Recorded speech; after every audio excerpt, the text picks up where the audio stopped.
maybe that's not for me. Yeah, yeah. Oh, I even think like having those experiences and differences, that's what allowed all of us to kind of get this far in life too, and kind of make us the unique individuals that we are. Because what I'm hearing from each of you is that there is some sort of, familial connectivity towards it. Like whether it's the grandparents, the parents, there's some sort of aspect to kind of say, I've witnessed this grind early on. What do I want to take away from it, and what do I want to change about it? And that's what's making that own unique flavor. That's what it sounds like. Yeah, I think it's that for me for sure. But also, I've lived on the streets, man. I know how people do it. Yeah. And by seeing the lifestyle that those people have chosen to live, that's a whole other discussion. But I know where I don't want to be. So in order to not have that, I know what I need to do to not be there, which is you got to work. There's no free lunch. You have to do work in order to get an outcome. Yeah, I can agree with that. That's probably where my mindset of it a lot comes from. I'm like, oh, this is fine. I'm not homeless. We're good. Like, just keep going. So would you say too, like for your particular experience, like being at that level of like almost like nothing, like that aspect of nothingness and then working your way back up, would you say like that further reinforce like why you don't need that, that villain of like the things that you don't like you're kind of just motivated by the difficulty itself? Because it does seem like with myself included, Tyler and Rothman, it's more so of we know what's unpleasant. We know that we have to embrace the boogeyman or boogie woman, but to make sure that we address those obstacles directly and say like, this is a challenge, but I'm not going to let you hold me over. I'm going to get to whatever I need to get done. But for you, it seems more so of like a neutral perspective. And would you say coming from such a low, a low, I don't want to say like low level or low state to be in, Oh, yeah, I was but rock bottom for sure.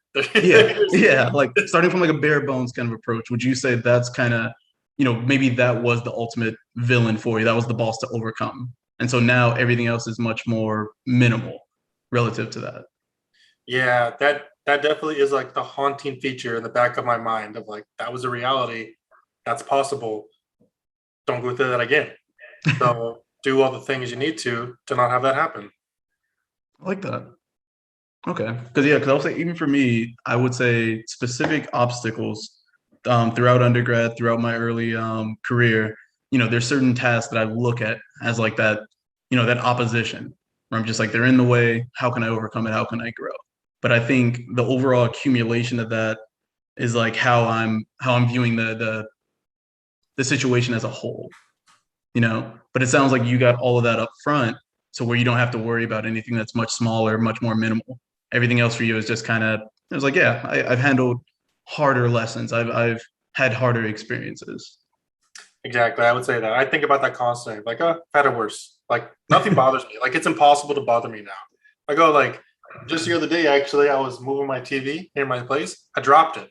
And I'm like, I'm like, oh well, I'll just get another one. Like nothing bothers me. Like I've seen the worst. And I've seen a lot worse than that too, because a lot of friends and family are dead or in jail. So I've just seen a lot of traumas in my life. And so now I'm like, we're good. Like It's almost like you've been desensitized to a very lot of much so. this. Very much so. Yeah.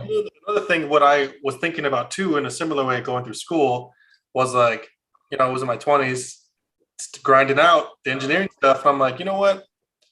Some of our forefathers were in World War II, watching their peers die. I can study for this exam. I'm good.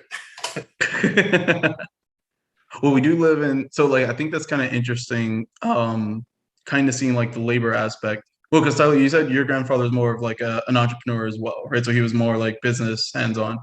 Okay. Yes, yeah, and my dad too. Okay. Because I will say, I think that's kind of an interesting trend. Like when we look at society of where we are now, growing up like in the 2010s, the 2020s, and really getting our careers established, things are much more different than how they were back then. Like for our parents, for our grandparents, tech helps out a lot. Like there's unique aspects of it, but we're not really doing too much hands-on anymore. Like I know my hands get dirty on the keyboard. That's the worst I do, and I blame chocolates for that. But it's like knowing that the world is so different, do you feel like that kind of opened up additional opportunities for us as well? Do you think it made things easier or made things more challenging, or just even different? I think it definitely opens up opportunity.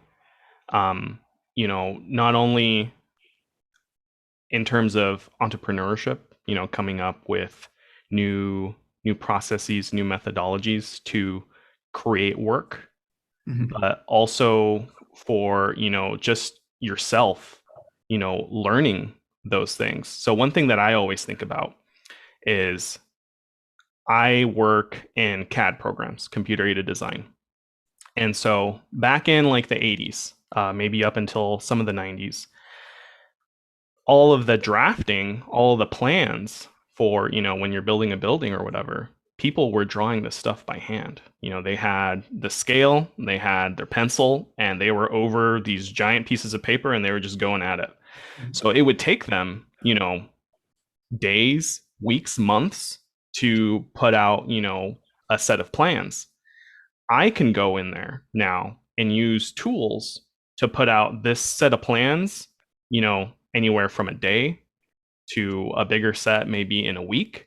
And, this is the increase in productivity has just been incredible. And so this is kind of one of the things I have the issue with is the grind. Certain types of grinds don't need to be as difficult as they are now. And I think certainly for someone like, say, myself, my productivity versus someone who was back in the 80s, drawing by hand is orders of magnitude higher. And so I think sometimes there may be a little bit of a disconnect because I feel like I'm, grinding my butt off and maybe I don't need to be. And would you say that's more so of just the traditional societal influence? Would you say to kind of Absolutely. continue? Absolutely. So maybe, once people have seen how productive we can be, I'm sure time like deadlines have gotten, smaller and smaller and smaller and smaller.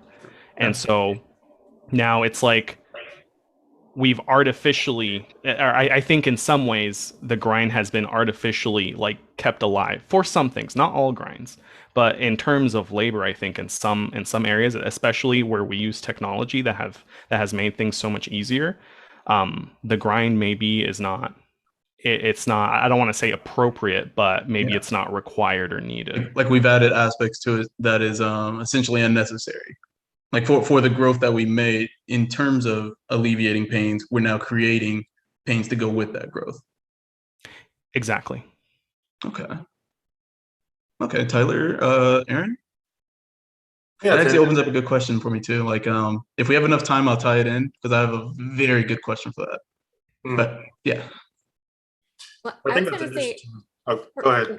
sorry, I was just gonna say the grind, like what my grandpa and my dad grew up in Southside Chicago, right? So they had to grind as entrepreneurs in a city that's segregated, right? So like I don't have to grind as hard as them in certain aspects. So I think we definitely have it easier, especially with, the progress we've made with a lot of like race issues, but there's still, we still have a lot of work to go. But I do think in that aspect, but I do like Rothman's point about even with tech too, it's a lot more accessible for people to, make their dreams happen, especially in the online space. Like I do all my side hustles are online and there's a lot of money to be made in those spaces.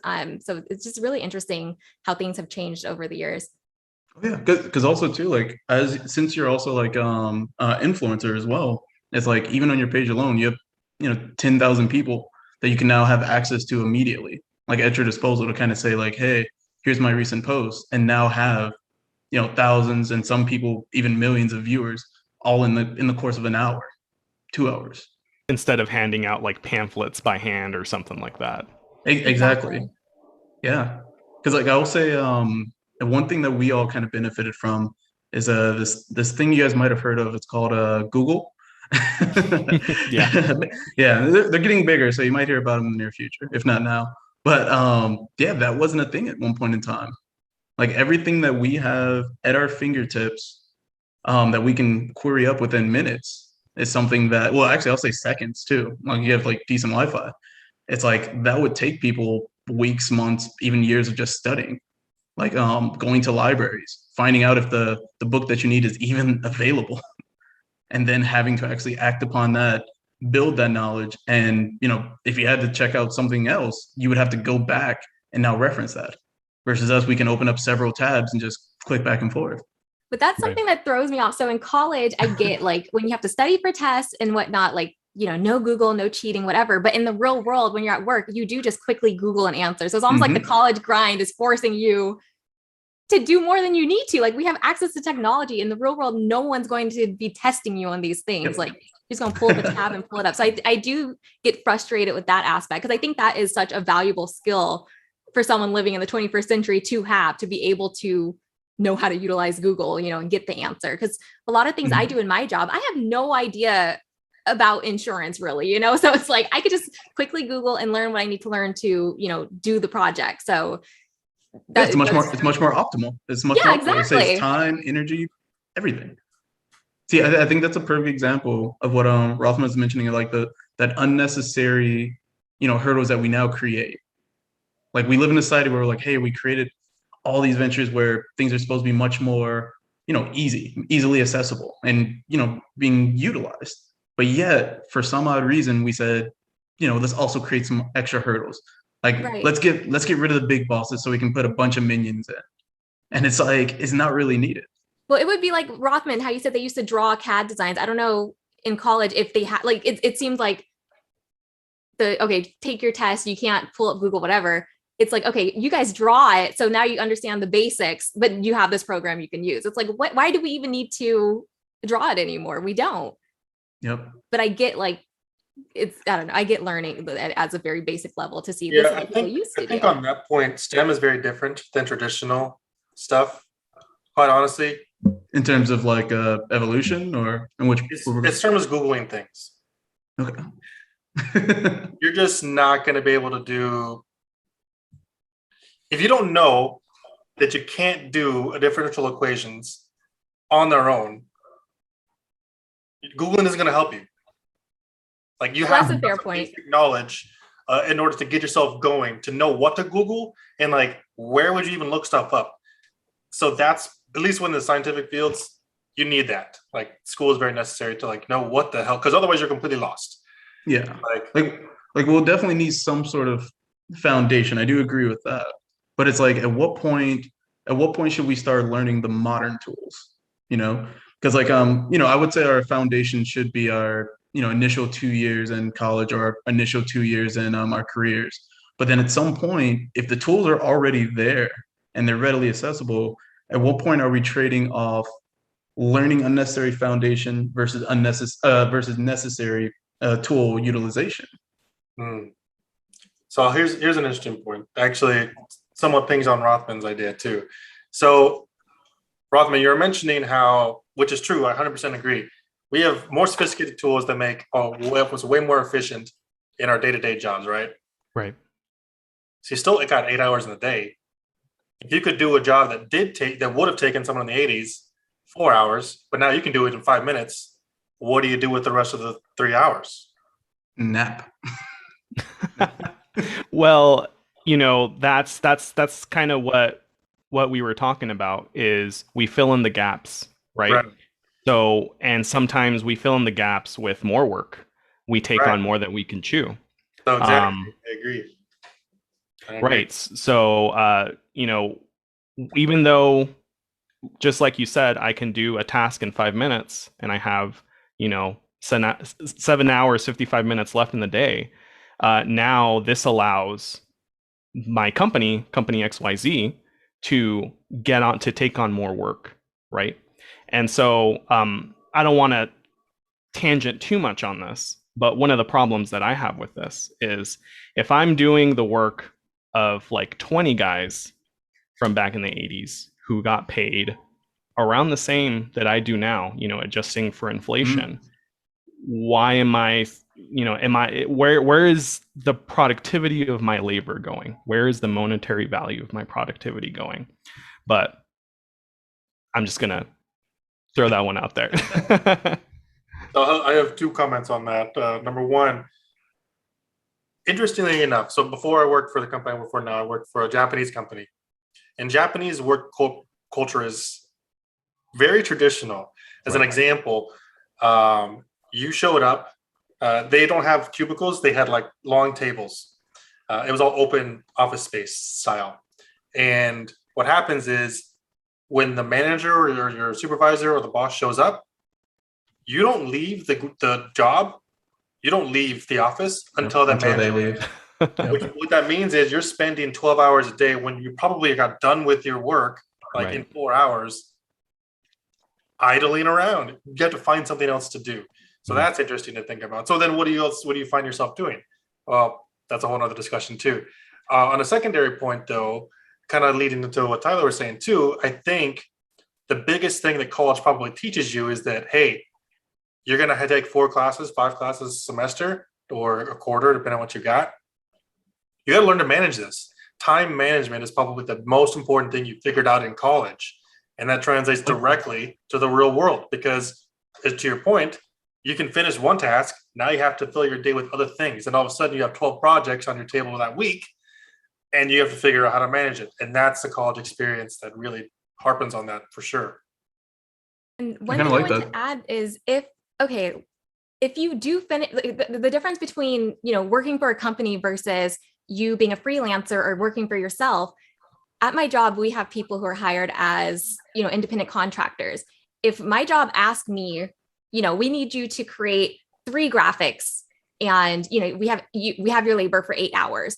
It might not take me that long to create the graphics. And now I have to figure out what am I going to do with the extra, 5 hours of my time now that I finished this task, versus they will pay that contractor specifically to create those 3 graphics.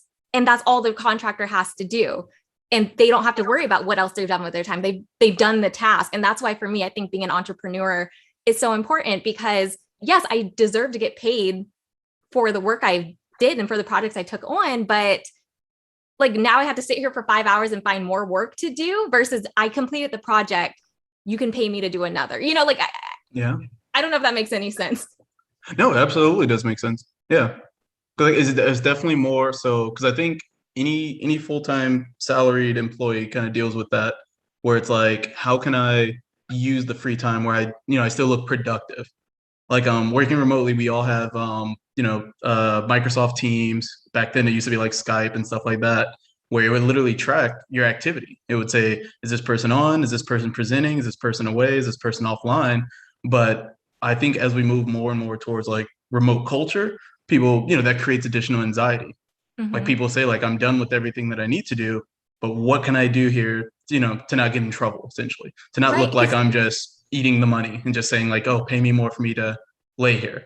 But you're getting penalized for finishing a project quickly, right? Like, oh, yeah, which should be a reward now versus the independent contractor. Bravo, you finished the project. Here's another one. So I don't like that aspect of it. It's like, okay, you finished the project quickly and it used to take people forever to do. So now let's give you more work and pile it on. And now you have to grind harder. Exactly.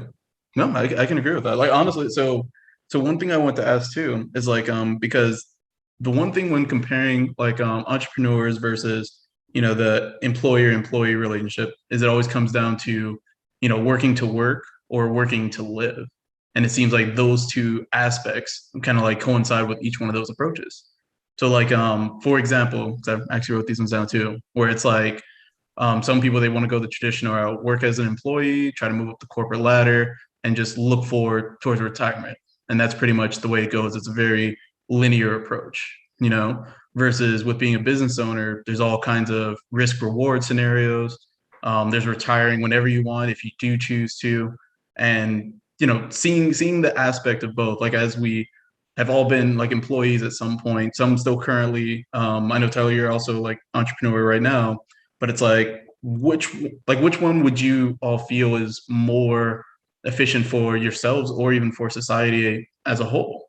Because they both have pros and cons, but which one would you feel is more optimal? I think Tyler would have some really good things to say about this because you're in both worlds. It sounds like you're in Yeah. both worlds. Yeah, I think for me and the life I see for myself, entrepreneurship just makes sense. Like I said, my family's, they're all entrepreneurs. It makes sense for me. But then there's also, bringing it back to grinding. When you work a 9 to 5, unless you do have to do additional studying after, take a test after, things like that, you're done after 5 and you have the rest of the day. With entrepreneurship, as I said before, the work sometimes is never done. And so entrepreneurs might be working crazy 10-hour days every day and never finding time to, breathe and come up for air. And of course, having the safety net of having a job, you probably have great benefits, you have healthcare, all the things. So I get the difference between both. And I hate right now there's stuff going around like, I don't dream of labor. Like, okay, that's some privileged stuff. Like people have to work. Like, I don't understand that. Or retire in your 20s. I just graduated college. Why am I going to retire? Like this makes no sense to me. So I do think, especially online and in the influencer space, everyone's rhetoric is like, leave your 9 to 5, work for yourself. And that's not everyone's dream. Being an entrepreneur is freaking exhausting and you can fail and then you have no safety net to fall back on. But for me, I'm like, entrepreneurship makes me happy. I've been able to match the income I make at my job through my side hustle. So it's working and I can have more flexibility. And in a few years, I would like to have a family and I would like to spend more time with my family. And my mom was a stay-at-home mom and that whole thing, like I would like to be able to spend time with my future kids. So that's why I think entrepreneurship works for me. I like that. Okay. Tyler scares me so much because I have thought about, in the future, like, hey, maybe I can start Rothman Engineering or something. No, it scares the crap out of me because you're right. There is no safety net. It's like your success not only is determined by, how much work you put into your company or what have you, but also it could just be chance. Say I start my firm and I don't get any work. I don't get any work for 6 months, for a year. I'm going to have to go back and work for, company XYZ. So it's not the scary thing for me is even though I may grind so hard and, have the opportunity, to have this great reward for my grind, it just may not materialize. I think my aspect of it is I don't really think about it of like working to work or work to live, or I don't even think of it as grinding. I just think about, is the time I'm utilizing in my day valuable? Is this what I want to do? Do I get joy out of my work? Does it bring me passion? If yes, then cool, do your thing. So for me, I do both. I have a quote unquote corporate job, but I do stuff on the side too. Like I'm a content creator. I've made stuff. I've been a racing driver for like over a dozen years. So I'm heavy in the automotive world and space. So I know all that world too. I guess for me, I'm lucky because I'm in a space where I can do both. I have a safety net where I have my nice cushy job. It's not cushy, but like it provides it's more than I need, even just on its own. But it gives me time to also do other passion projects. Mm-hmm. And I'm in a beautiful place. I think I'm very lucky. Okay. There's definitely a little bit of the cushion there. We all have a little cushion where we are. Like I'm proud of all of us, like, knowing all of you, I know where we started off at as students and seeing where we are now. So we can embrace that cushion. Yeah. Whether it's like a fat cushion, thin cushion, there's some cushion. Yeah. I'm not saying my job is easy. More for the push. But it provides more sustenance than I even know what to do with. So I'm like, all right, what else do I do? Gotta go break a TV. Yeah. Okay. I think so. Coincidentally, this ties in really well to because I want to ask you all like personal questions too. Having like the background with all of you and knowing a little bit more about you, it's like I feel like this would be like a good transition. So like Aaron, since you just went, I'll continue with you, and then I'll go to Rothman and Tyler as well. Just got off the clock, just got on my chill. Called on my homie Brent to see what be the deal. What you trying to do? I'm just trying to heal. Hella floated, never bloated's what I'm trying to feel. Hop in the whip and